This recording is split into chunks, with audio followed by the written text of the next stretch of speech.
Good afternoon, everybody. Welcome to Planning 101 workshop. Thank you for taking time out of your day to learn about city planning in Chandler. My name is David de la Torre. I'm the planning manager. I've been with the city of Chandler for 24 years. And over the years, people who have come to know me and they find out I'm a city planner have told me, oh, you work for the city of Chandler? That's such a beautiful city. And I tell them, yes, it is. It is a very beautiful city. And I had like this much to do with it because it really takes a village, so to speak. It takes a city to plan a city. It's not just a one-person deal. It really is a team effort. And as you'll find out in this presentation, it all begins with the mayor and the city council.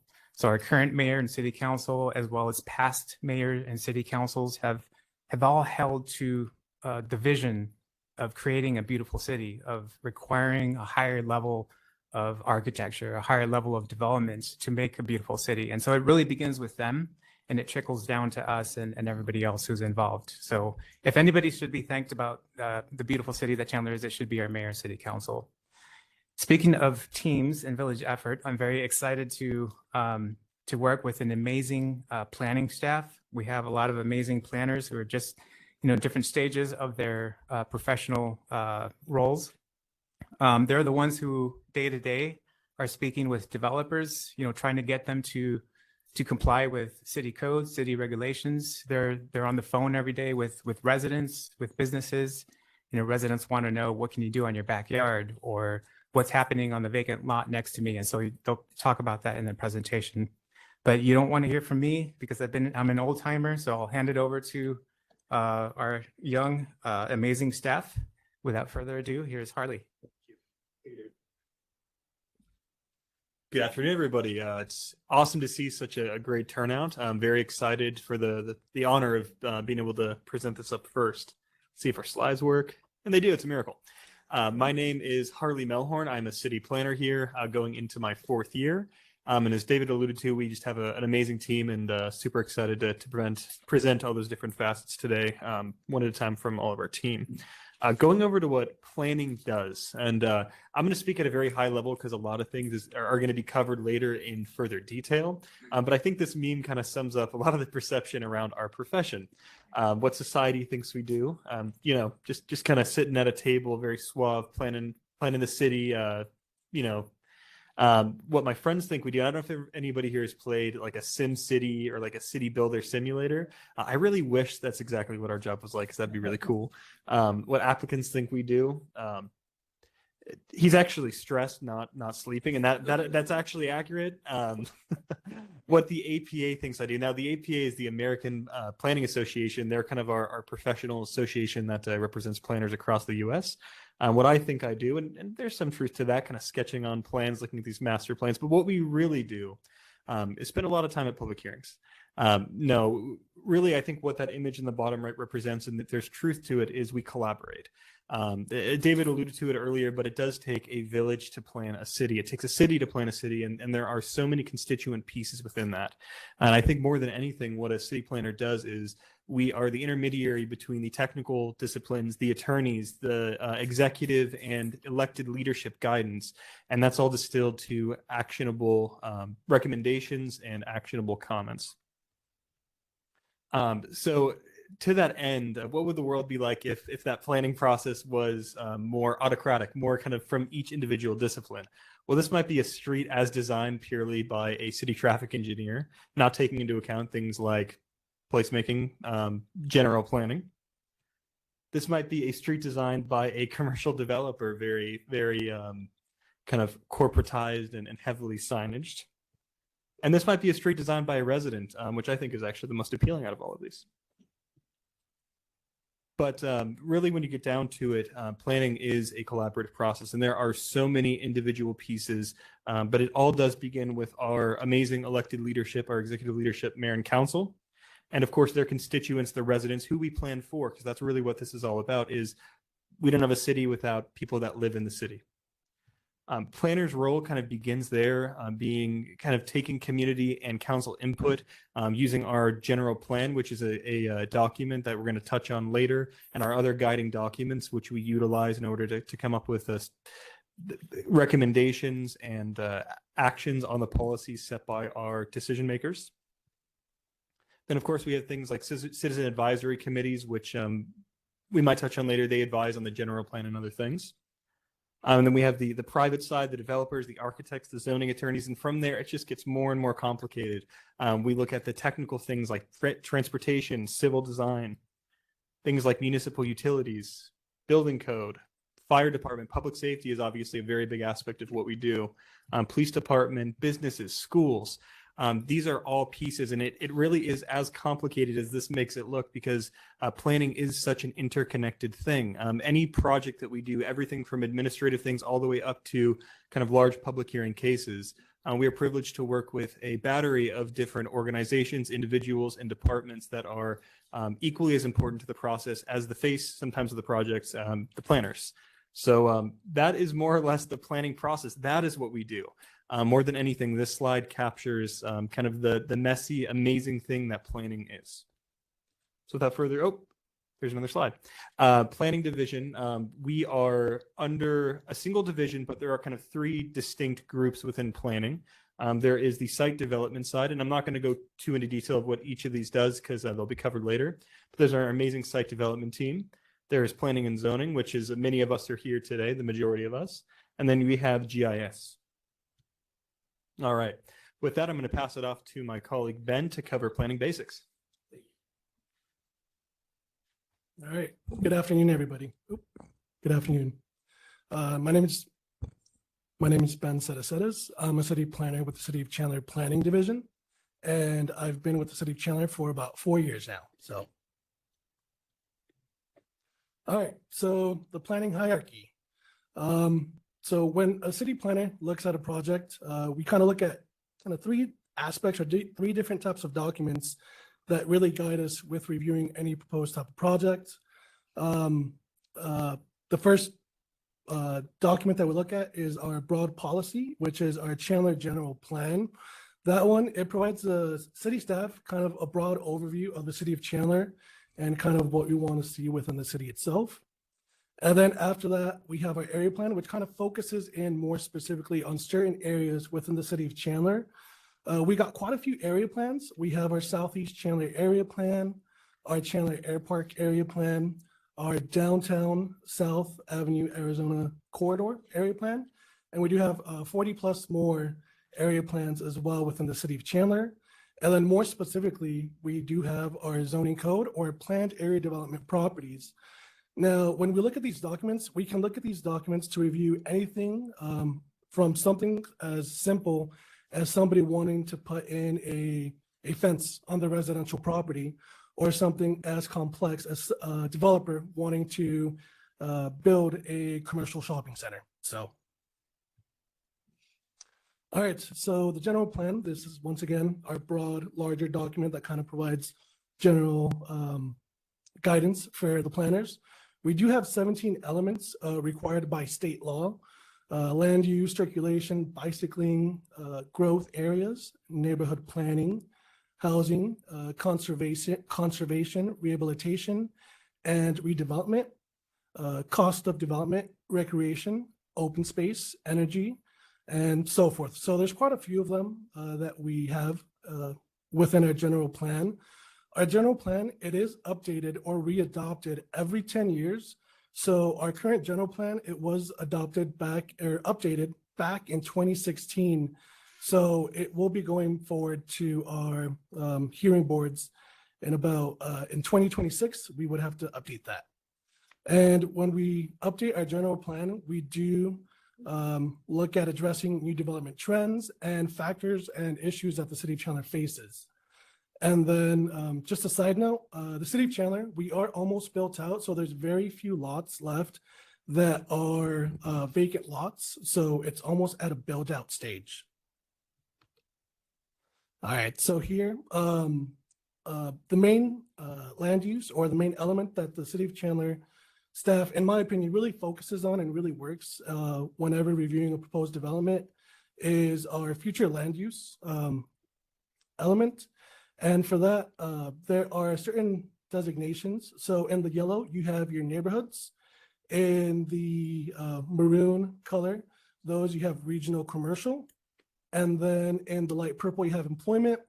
And in the green, you have recreation and open space. And then the blue circles, those are specific growth areas that have specific guidelines that we look at whenever reviewing a project.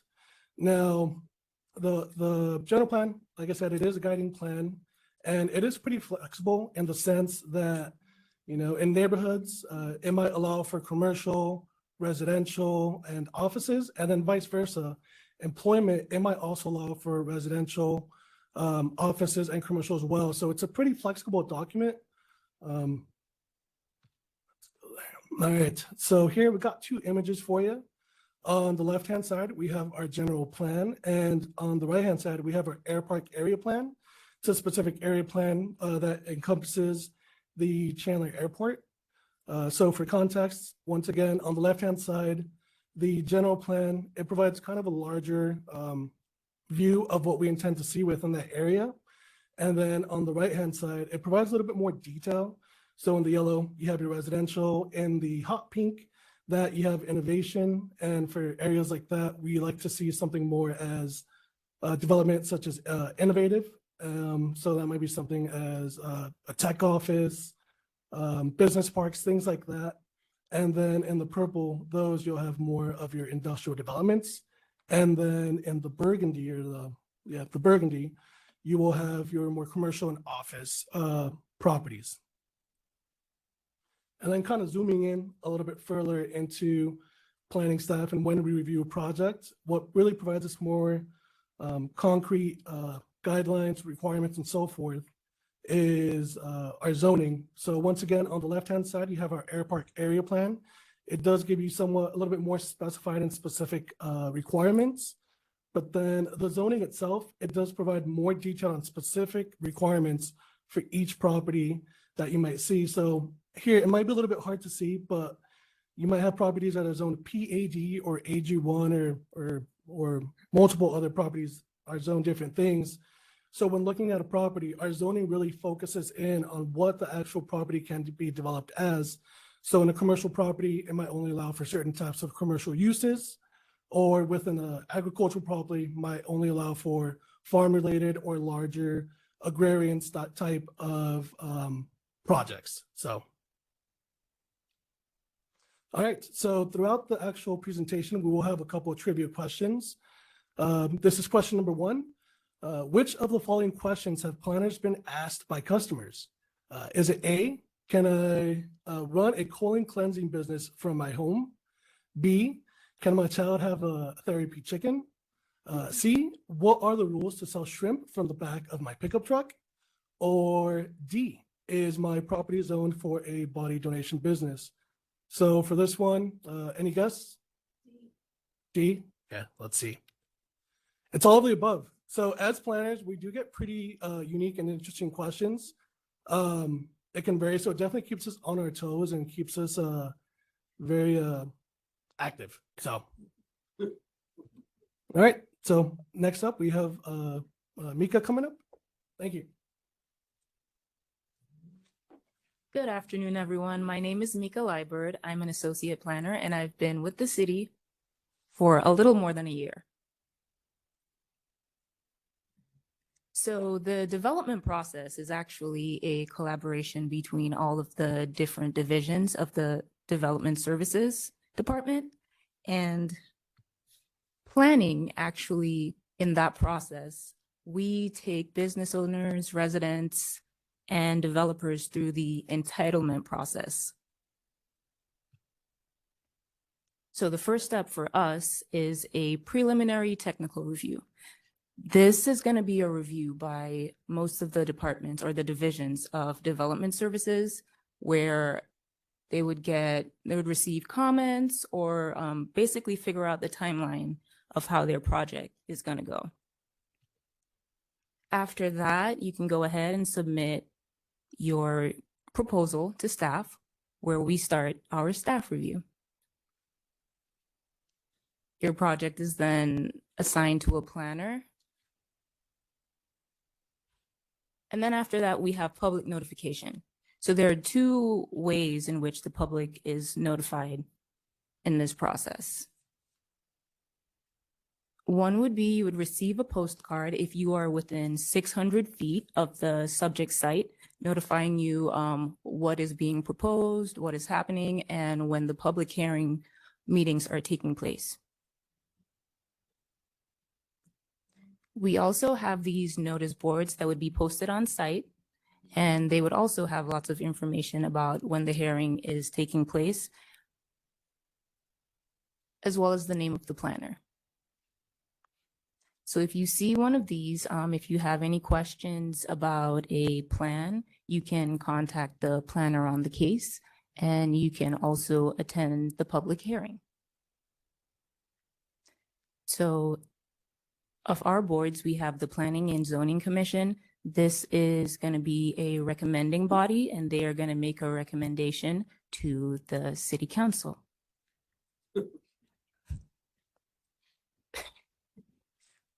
So the city council and planning and zoning are not the only hearing boards that we appear in front of. We also have the Board of Adjustment for variances and Airport Commission, as well as the Historic Preservation Commission. So in addition to our public hearing cases, we also have cases that are reviewed administratively by staff, such as administrative design reviews, zoning clearances, zoning verification letters, plot plan reviews, and administrative use permits. Pop quiz. Planners have evening hearings. How late has a planner been to a public hearing? Any guesses?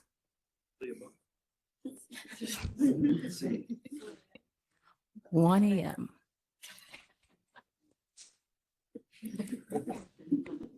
And now I'm going to hand it over to Tulili. Hi, everybody. My name is Tulili, Tuitelele Apanga Howard, but I shortened it for you over here. I am a junior associate planner, which is a fancy way of saying planning intern here at the city of Chandler, but I enjoy it a lot. Most importantly, I am today's planner of the day, POD for short. So POD is one of the most important roles in our office. The first point of contact for the planning division. It rotates amongst the staff every single day with a monthly calendar that's sent out every month. Currently, right now, it primarily rotates across our associate planners. There are 3 of us, but we pull in our city planners when we need that help too.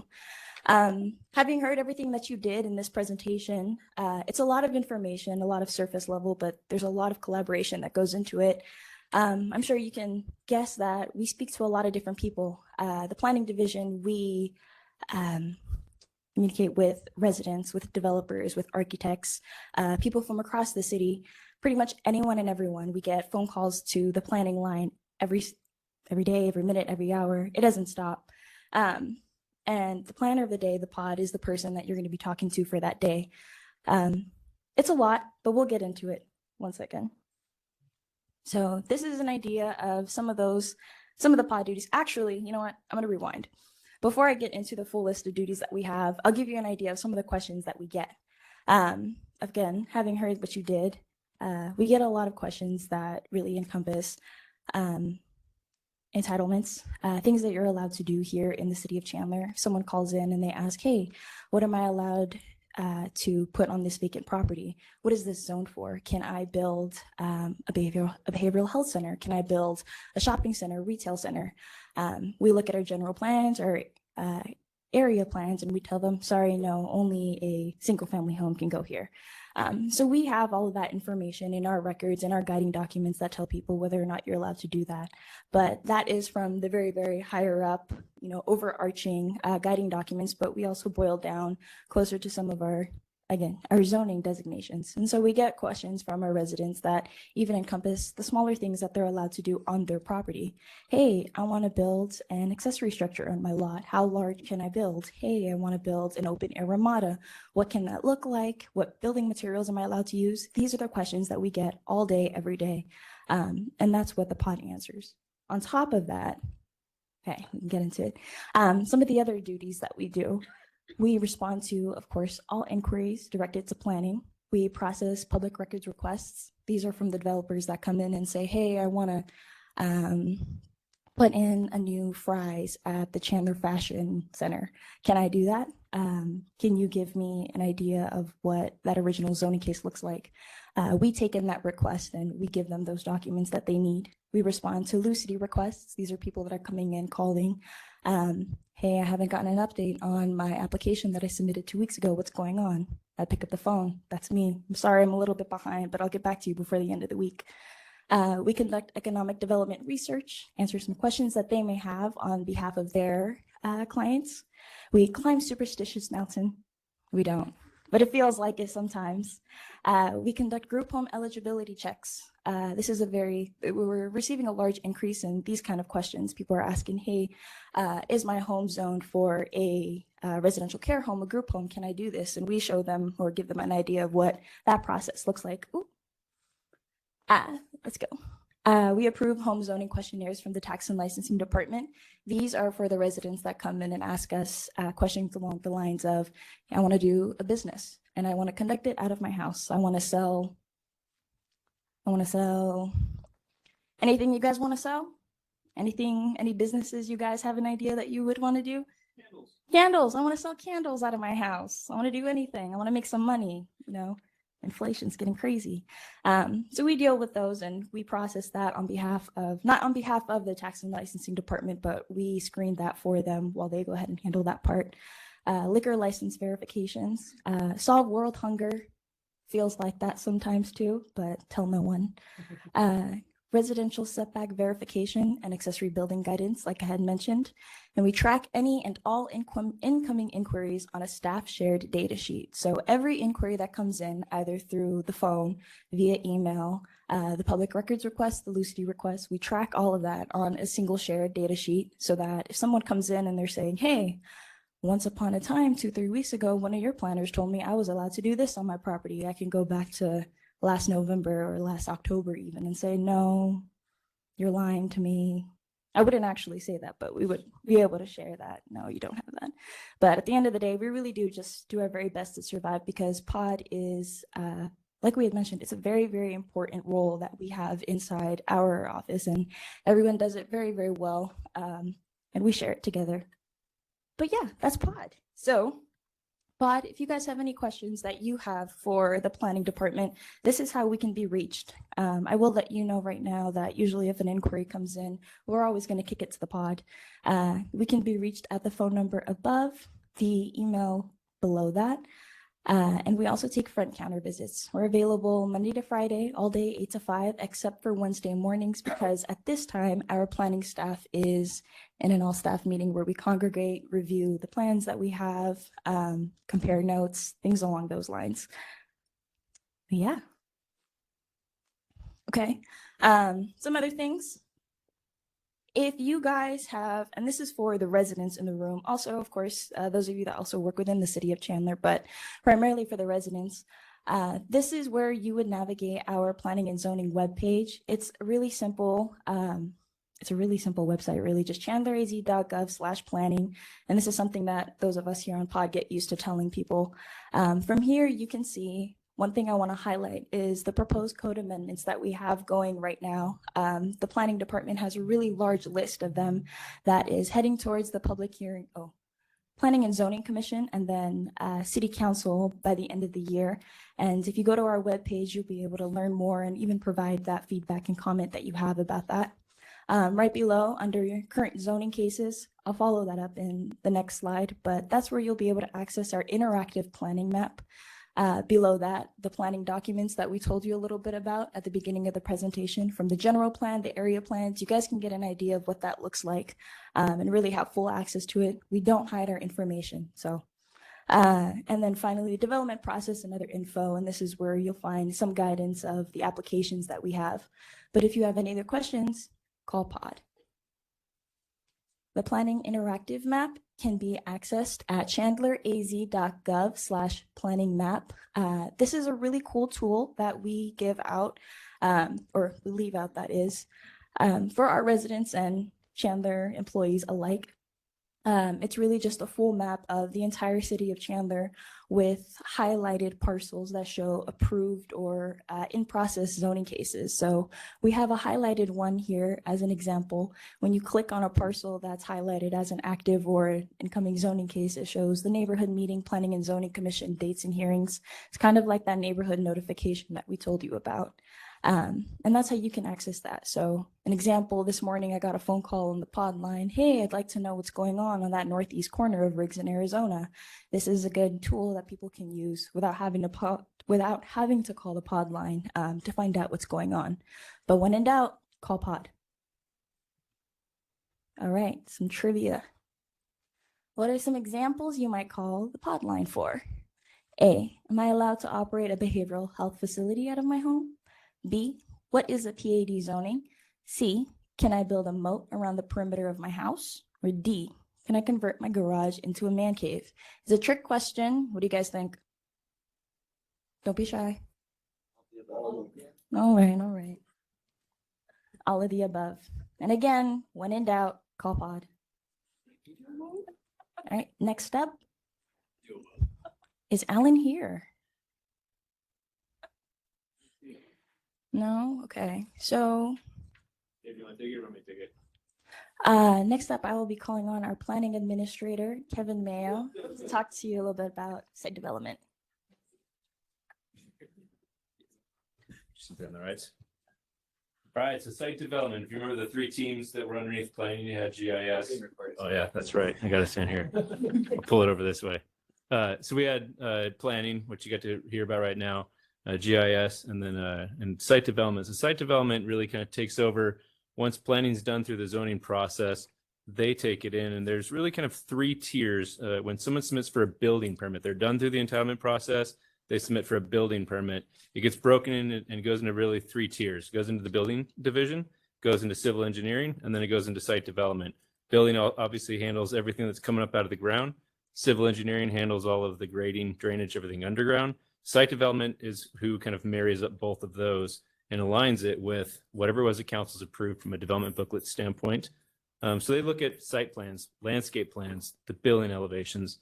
We also do signs. So every sign in the city of Chandler has come through the planning division, and it has gone through, in my career, two human beings, a guy named Ed Schuster, and then he retired, and now Joseph Sauer. So every sign you see that's built in the last 5-6 years has been seen by one pair of eyeballs, and that's Joseph Sauer. Site inspections are the other kind of piece of site development. Once things are under construction, both the building division goes out and inspects buildings, civil engineering goes out and inspects the water, sewer, and all that. Site development gets out there and ensures that the building looks like what they were permitted to build and that the landscaping is correct. And our codes get all the way down into how tall a tree has to be for different species. So they go out and they inspect that. And that's all wrapped up in a team of 5 people. I think that's really much the end. So we're happy to answer any questions, as Tulili said. If along the way, if you have any question, what's going on, what can I do? We always say call the pod, but we're happy to field any questions this afternoon that any of you guys may have. I think I did have one question earlier about how long does our zoning process take? So we'll go ahead and knock that one out now. Since David's been here 24 years, I've been here 23. We always say it's about a 6-month process. And if things go well, it's 5 to 6 months. If you have things like community engagement, neighbors that just really don't want it, or a very stubborn applicant, Elisa just had to deal with one on a multifamily case. If you got a stubborn applicant that just doesn't really kind of want to get to the Chandler vision, they just want to stick with what they want, we wrestle with them for a while to get them to those guiding documents, the precedent that council has set. So we have cases that will go on. I think we had one on our log that was a 2019 application, I think, that just hasn't really gone anywhere. But on average, it's 5 to 6 months. Today, because we no longer have greenfield development. We used to have large 40-acre parcels. I got to do Leighton Lakes when I was a younger planner. We don't have those things anymore. We've got pieces that are completely surrounded by people, and our process is very community engagement heavy. And so we really do that interactive planning map, the moment that a zoning case is filed, it gets pinned on that map as we get exhibits, as we get neighborhood meetings scheduled, planning commission, that thing lives in real time. And so we're getting that out there. People are more aware of it and seeing it, and they're providing that feedback. So we're averaging 2-3 neighborhood meetings before we even get to planning commission, which it's about a month time to schedule the neighborhood meeting, have it, debrief, what are we going to do afterwards, and then realize that we've still got some more work to do. So cases right now, they're getting up to like 9 months to get people to through the public hearing process. Then they go into the building permit process. So we'd like to say, on average, if things are within control, 5 to 6. Right now, it's averaged about 9. What other questions can we answer? Yeah. So those green spaces that you mentioned, are they usually used for farming? The green spaces? Yeah, I mean, you drive around Chandler and sometimes you'll see like somebody's growing corn or something, so it's considered farming, right? Correct. Yeah, it's interesting. So we're probably about 93% built out right now. So there's about 7% of the land in Chandler that is not entitled yet. So it hasn't gone through that zoning process. So who owns that land then? Individual property owners, but some of those properties have already been zoned. They just haven't started that construction yet. And so the property owner will still lease it to a farmer and let them continue to farm it up until construction begins. What other questions we got? Ryan. On the pod calls, what types of trends have you been seeing the last few years? Like residential versus non-residential questions, or just any hot topics lately that maybe you can talk about? Being the farthest away from pod in my role, we do group homes are a big one. There's a lot of federal funding for these things, and so we've seen a huge swell in those. And then at the same time, when they call to find out where they can locate, when they start popping up, the citizens call and say, "Hey, did you know that there's all the way down to sober living homes are allowed?" And so the citizens call, and we end up fielding both sides of that conversation. We've always had people needing more space, and so I want to convert my garage to bedrooms. Can I do that? And then we have to educate them on we got to have 2 covered parking places, and if you can accommodate those somewhere else on your site, then yes. And then there are firms that have been created in the last 10 years that are kind of site selection and site entitlement firms that will, if a developer is wondering like, hey, can you go see what 4 properties in Chandler? I need 4 properties to do multifamily on it. We will get firms that will call us and ask us for all that information. We have to work with them. Those come in a lot. Outside of that, I'd probably want to defer to the pod to hear what do you guys hear every day. But it really is like anything and everything you can think of. Therapy chickens and therapy pigs and everything in between. So, Mika. Across the different project types, where do you see applicants encounter the most unnecessary pain? If you were to advise them well in advance, like, hey, you're doing this type of project, here's a big thing to focus on. That's a good question. So earlier in the presentation, we talked about the pre-tech process, and it's not really a planning process, it's a development services process that we're a part of. That process has evolved in the last 20 years. We heavily front load that process to try to give folks as much comments, big picture items, so that before that money goes hard and before they really start getting roots into that property, that they know what they're up against. What developers struggle with the most right now, from my perspective, is if they choose not to listen to those comments. And they've kind of have in their mind, they've built their pro forma, they've made their offer on the property, and they're moving forward. Elisa Peterson's case down on Arizona Avenue, we told them from day one, they were trying to get 4 stories of height. We told them we're not okay with that. And they fought with it, wrestled with it. We told them that the architecture wasn't good from day one. And they just wrestled with it and spent a lot of time. And from their perspective, I'm sure felt pain. Ultimately, the community, the neighbors around it had really pushed to drop that height and take it down to 3. So planning has a very good pulse on what specific neighborhoods have asked for, what the council what we think is realistic that the council would approve, and it's just getting them to believe us and trust us. That is probably the biggest pain point that we have right now, because they're moving a million miles an hour, and while it used to be time is never, no one's ever had enough time. I've never actually heard a developer like, get back to me in a couple months, I'm good. They want to know 2 minutes from now. Pre 2008, money was flowing, and so they would just chuck money at it to make it go faster. Well, right now we don't have time and they don't have money, and so it's a different world. Yes. On the note of the multi-stories, as we need to increase affordable housing units, what would the process be to like increase to 4 stories, or would that even be an option? Just how would people explore that to create more affordable housing? That's a good question. So we always start back at that very high level document, the general plan. So in that, we've got, I'm sure most of you don't remember, but there's bubbles that showed growth areas. One's like downtown, North Arizona Avenue. There are specific growth areas that we target for increased density, and which means also increased height. We have and it's an older policy, but there's a mid-rise development policy that's anything taller than 4 stories, effectively 45 feet and taller, that leans to the growth areas, and it targets areas. So our general plan, while it's general, it's strategic, and it is where we are targeting that. The process for that, it's a rezoning process to get entitlement to go higher. So it's the 6 or 9 month process that they have to go through. And interestingly, when we did the mid-rise policy decades ago, council wanted to enhance the notification process. So while we had back then, it was 300 feet radius for property owners, we doubled it for the mid-rise. Right now it's 600, so we double that now to a quarter mile for mid-rise, and we require 2 neighborhood meetings. We figure taller, more intense. Want to really make sure the community gives us a feedback on that.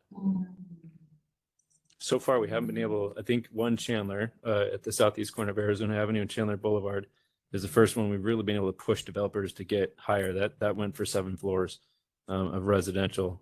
Right now, most things are 4 floors, and it's not because we're holding the developing community back. It's because construction methodology, 4 floors is as high as you can go, at least up until a couple of years ago, with wood. Anything higher required steel, and it just exponentially went up in cost. So. What other questions we got?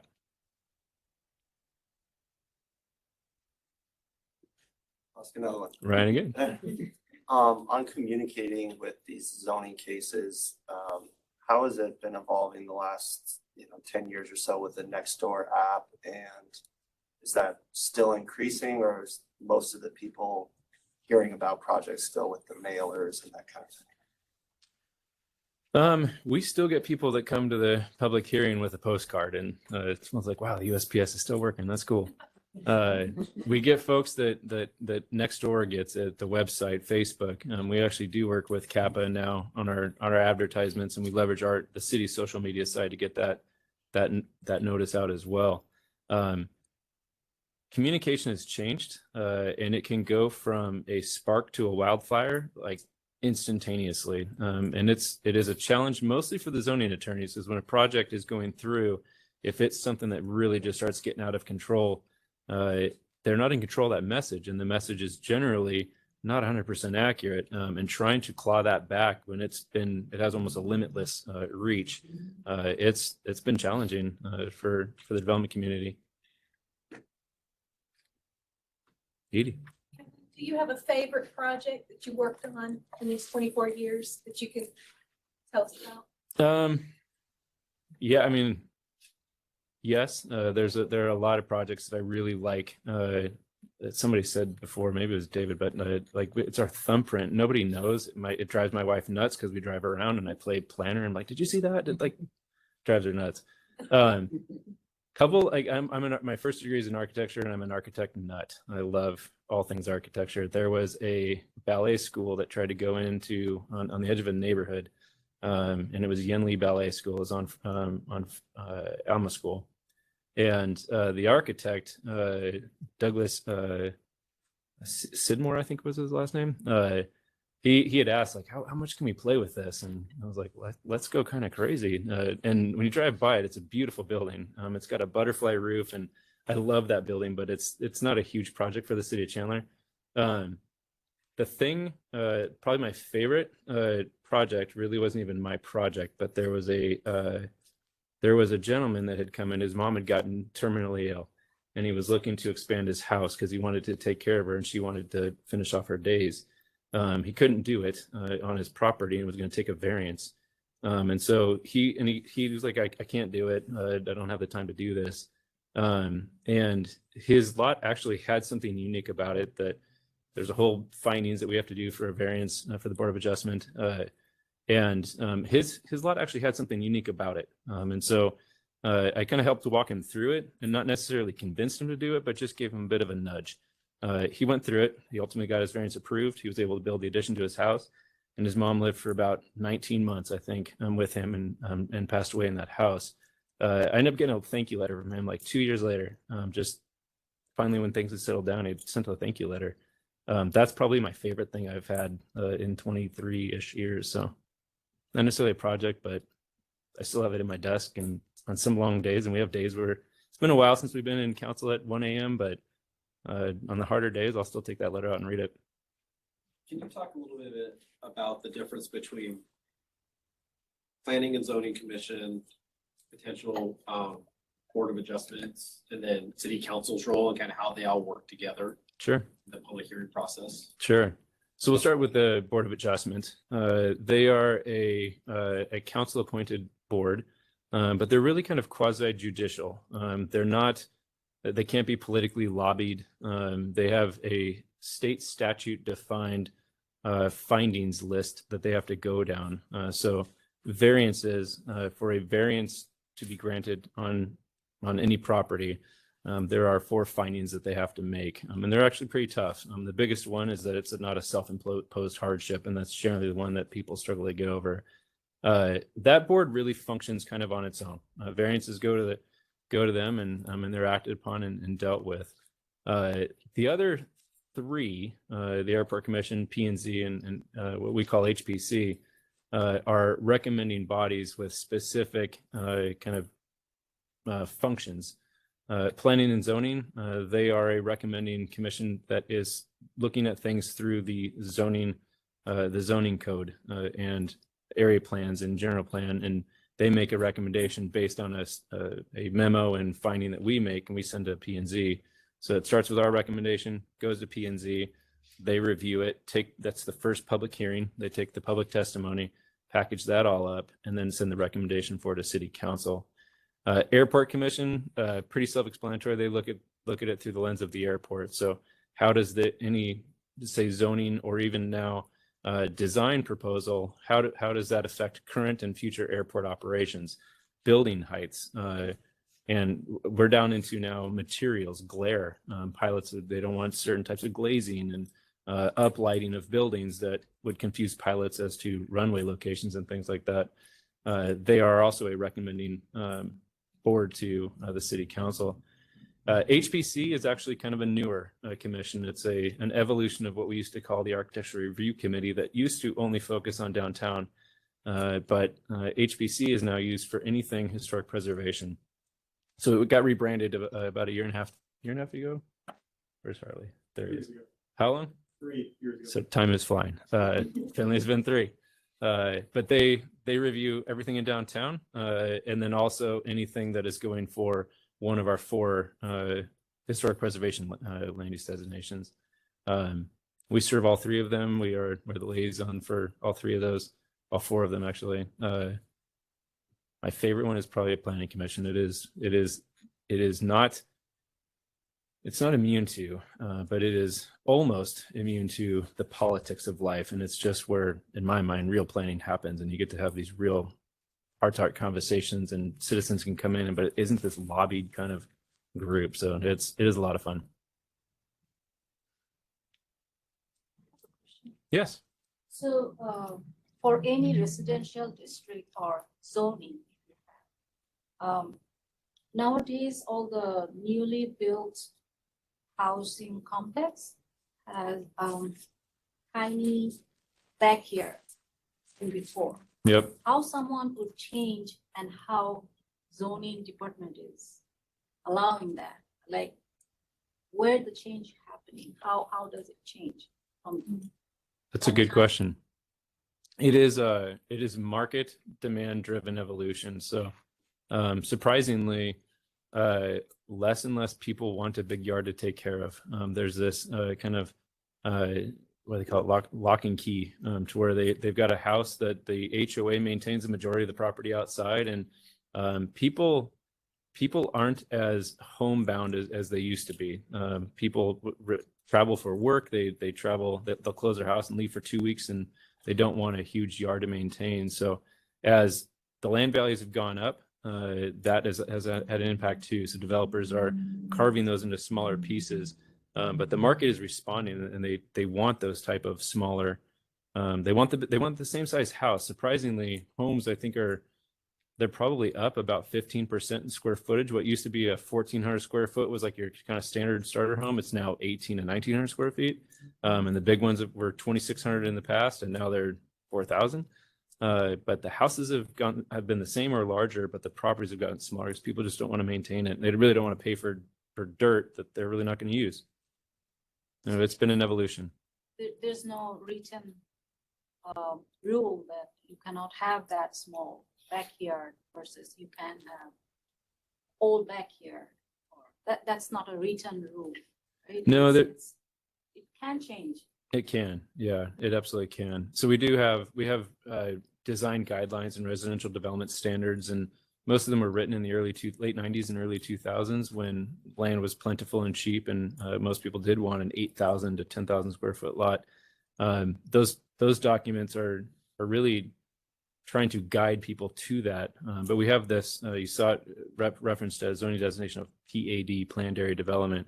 We use it as a custom zoning designation for everything, commercial, retail, industrial, all the way down to residential. And so it allows us to take and tweak and basically write the rules for that specific development. And so we use that to get to a 4,500 square foot lot with a 2,600 foot house with a 5-foot backyard, and sometimes a 0 and 10 side yards. And so, yes. So a few years ago, you had, I don't know if it was a proposal or something that went out, or RFP, but that you wanted downtown Chandler to have or erect some type of beacon to Chandler. And I thought you wanted in this spot. I thought there was a lot across the street where you had like maybe a call for architects or design or thing like. Do you remember that? It's been a few years ago. Trying to run my brain through it. P For New Square? Yeah. Maybe. It could be. Yeah. Well, I guess the thing is, it didn't happen really, did it? So we've got, say, just across the street, we've got the New Square development. That was vacant city-owned property, and we sent out a request for proposals and ultimately worked with the developer to build that. What you see there now, are you thinking something different? Yeah, what I understood it was that you wanted something to be able to see from the 202, so that people say, hey, this is Chandler, this is, it's a great place, come here. And I imagine it didn't happen, or someone decided that it wasn't a good idea. I just wondered if that was anything that is still thought about. It's funny because I'm generally referred to as like the resident historian, and I can't recall exactly what you're talking about. Okay. But I can check with Okay, so I guess downtown it seems folks like to see. it might have been something that was voted out or something like that, but it's been a number of years. I feel like it would have happened by now. But also, quickly, when you have someone who is going to build, what are you the department that handles any type of green build or environmental issues or anything, or is that another department altogether? So in the city of Chandler, we don't have a kind of true environmental division. Like California cities like that have that type of thing. We are the department, so we're a division of the Development Services Department. But our department does handle, if someone wants to build a building and it happens to be, say, LEED certified, we review the building plans. Then there's the LEED certification process that is completely outside of the city. Karen. Question, environmental issues are managed by Arizona Department of Environmental Quality, ADQ and EPA as well. And sometimes Maricopa County gets involved as well. So the city of Chandler doesn't really handle any of that. Okay, thank you. Thanks, Karen. Right over here. There you go. Noticing you mentioned that there were some proposals to, some proposed changes to the zoning code. You said they'd be kind of going through this year. Like, what does the process look like for coming up with those changes? That's a good question. We generally, so in planning, we've always had this. If we run into something in our zoning code, like, oh geez, if we're ever doing a zoning code amendment, like let's change this, and we literally just chuck it into a digital bucket, and that bucket got pretty big, and eventually it was like, we should go amend our code. So it all starts with kind of our city council. So we'll take all of these kind of problems and maybe a proposed concept solution, and we go to a work session with our city council and walk them through, hey, this is what our code says, this is what the challenges are.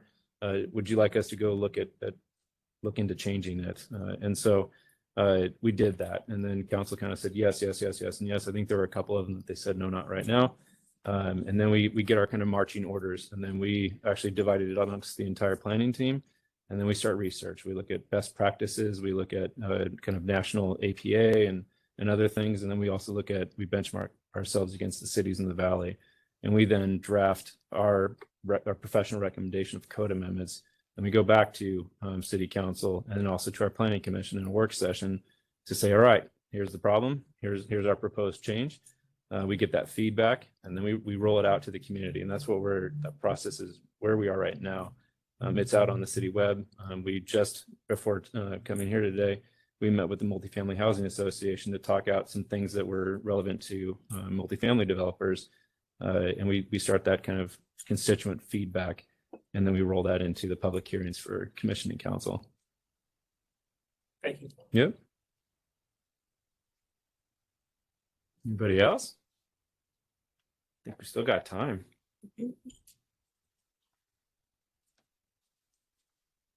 Well, if you think of anything afterwards, again, call the pod.